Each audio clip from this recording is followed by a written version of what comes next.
बर' सावथुन मुलुगनि फावखुंग्रि गेमस्रि दैमारि आरो फावखुंगुर जेम्स मुसाहारि सानैबो बे साननैसोआव गावजों गाव बाथ्रा दान्थेलायनानै गाज्रि भाबै भाइरेल जानायाव बड' सिने आर्टिस्ट एस'सिएशन थामहिनबा बिसाया गोख्रों रावजों सोंखारिदों आरो राहा लागोन। बे बाथ्राखौ बुंथिदों बड' सिने आर्टिस्ट एस'सिएशननि गाहाय नेहाथारि गुरु पबित्र बर'आ। बिथाङा टाइम-8नि खौरांगिरिनि सिगाङाव बुंथियोदि सानै महरगिरिफोरखौ लानानै फैगौ 7 सेप्तेम्बराव अदालगुरिनि डिमाकुसियाव जानो गोनां बड' सिने आर्टिस्ट एस'सिएशननि मिरु जथुमाव गुवारै सावरायलायगोन आरो सावरायलायनाय थिरांथाखौ रायजो राजाफोरनो बुंसारनानै होनाय जागोन होननानैबो गाहाय नेहाथारिया बुंथियो।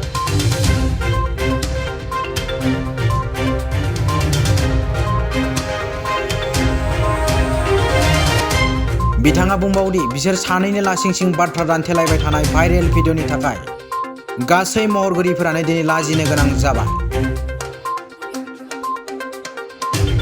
बेनिखायनो बिसोर सानै महरगिरिफोरनि सायाव बड' सिने आर्टिस्ट एस'सिएशनआ सिरियास भाबै लानानै फैगौ 7 सेप्तेम्बर खालि अदालगुरिनि डिमाकुसियाव जानो गोनां एस'सिएशननि मिरु आफादनि जथुमाव गोख्रों एक्सन लागोन।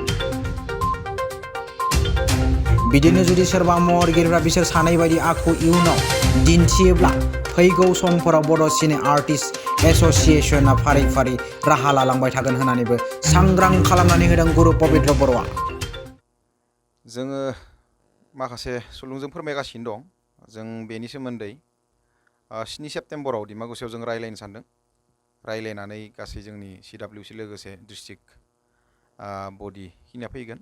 जों बै दिनखालि जों डिसिसन लागोन आरो बे डिसिसनखौ जों पाब्लिक खालामनानै होनाय जागोन।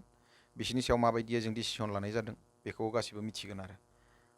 औ बेखौथ' खोलिखाबाय। गासैबो बिसोरनि थाखायनो गासैबो महरगिरि बिथांमोना बुंजानो गोनां जाबाय, लाजि मोननो गोनां जाबाय।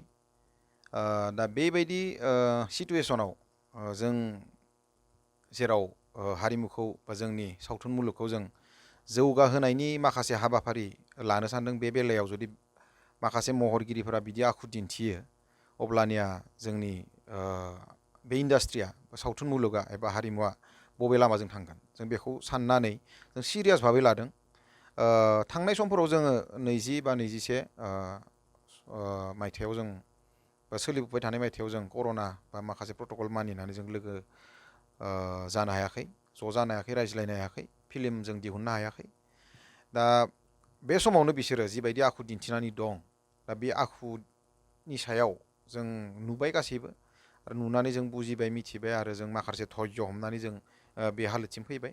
नाथाय जों दा बे समाव जों धैर्य हमजाला, जों ओरैनो जिरायनानै थाजाला। बेखायनो बिसाया फैगौ सेप्तेम्बराव 7 सेप्तेम्बराव बे थांखिखौ लादों। बे मिटिंनि थ्रुयैनो बिसोरनि सायाव डिसिसन लानाय जागोन आरो बे डिसिसनखौ बै 7 सेप्तेम्बरनि मोनाबिलियाव गासैबो रायजो राजाफोरा मिथिगोन। बे आसलथे गावबा गावनि पार्सनेल बाथ्रा जायो। जेनेबा सासे महरगिरि जायोब्लाबो बेहाबो मोनसे पार्सनेल लाइफ थायो।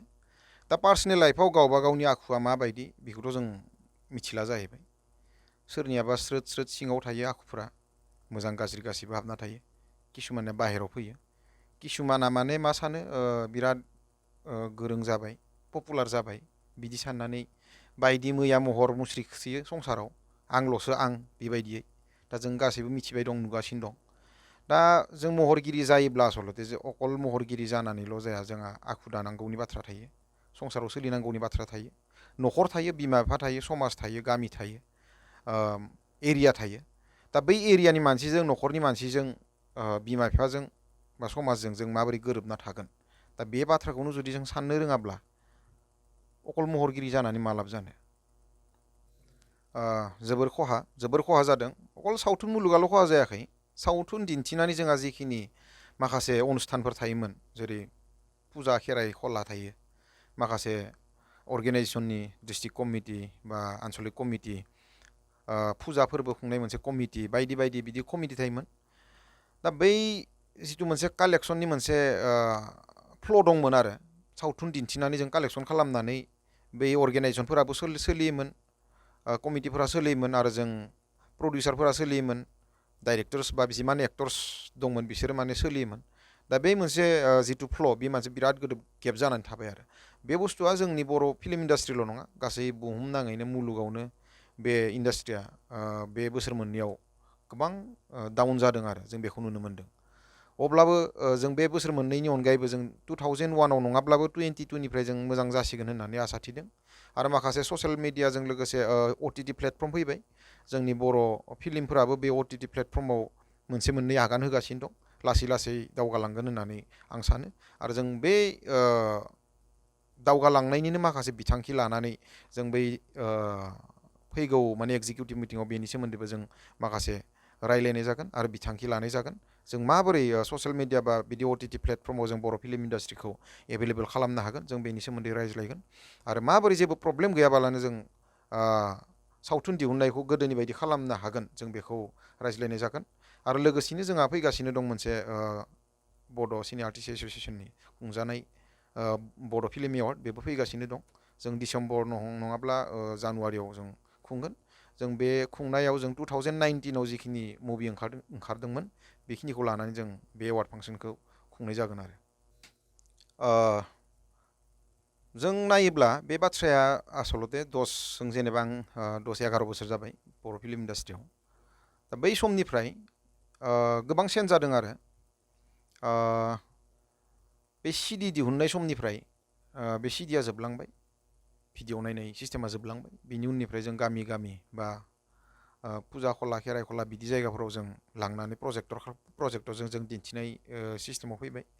दा बेयावनो बेनो लास्टमोन आरो जोंनिया। ओमफ्राय दा समाव OTT प्लेटफर्माव फैगासिनो दं आरो OTT प्लेटफर्मफोराव बर' फिल्मखौ जों एभेलेबल जासिगोन होननानै सानो आरो बे बोसोरनि उनाव।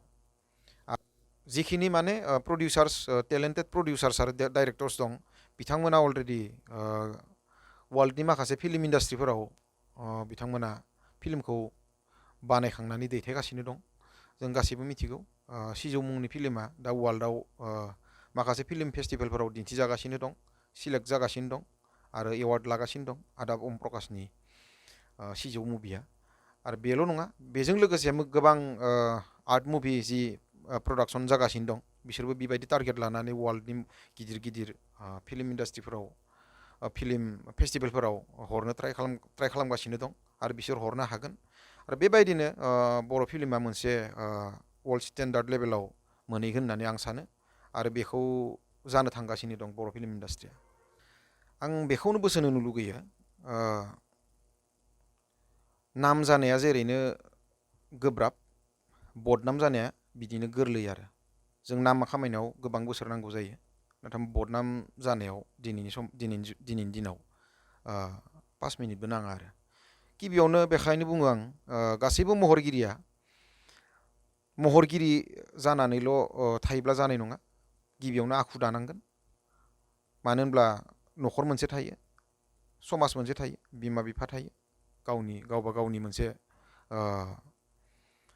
संसार थायो। दा बे बुस्थुखौ बोरै हेल्थि खालामनो हागोन बेखौबो सानलांनांगोन। ओरैनो बर' फिल्माव बर' महरगिरिफोरा बर' फिल्माव खामानि मावनानै सोलिलांनो हाखाया, नङा होमब्ला? स' बिदि बेलायाव जोङो बे महरगिरि जानायजों लोगोसे दा थानाय जिमान महरगिरि दं बिसोरो माने गावबा गावनि मोनसे बिजनेस बा सोरबा साखरि मावनाय, सोरबा माबा मोनसे खामानि मावनाय बिदिजोंसो सोलिखायो। बेखायनो बे जेराव जों जि खामानिखौ मावनानै सोलिनोनो हाया बे खामानिखौ जों मावनानै नाम खामायना लानानै आरोबाव गाज्रि मावनानै बदनाम जाबावनानै गावबा गावनि खामानियाव जों गोसोम दागो फोनांस्लायस्लाय जों गावबा गावनि आखुखौ दानानै मोजां मानसि जानानै मोजां महरगिरि जानानै दावगालांनायानो मोजां, बेखौ बुंनो सानो आरो आं। दा जोङो बिसोर सानैनि सायाव जिथु एक्सन लागोन बा जों डिसिसन लागोन बे बाथ्राखौ गासैबो मिथिखागोन 7 सेप्तेम्बरनि उनाव माने बिखालि। बे डिसिसना गासैबो महरगिरि आरो रायजो राजाफोरनि थाखाय गोजोनथाव जागोन। आरो बिसोर सानैल' नङा, बिसोर सानैनि उनाव आरोबाव जुदि सोरबा ओंखारबावोब्ला बिदि जायोब्ला जों बिसोरनि उनावबो फारि फारि बेबायदि जों डिसिसन लानांगोन आरो सावथुन मुलुगखौ जों बासायलांगोन आरो जों दावखोलांगोन आरो। दा फैगौ 7 सेप्तेम्बराव बड' सिने आर्टिस्ट एस'सिएशना फावखुंग्रि गेमस्रि दैमारि आरो फावखुंगुर जेम्स मोसाहारिनि सायाव मा राहा लायो बेखौ समाजो खिन्थासिगोन।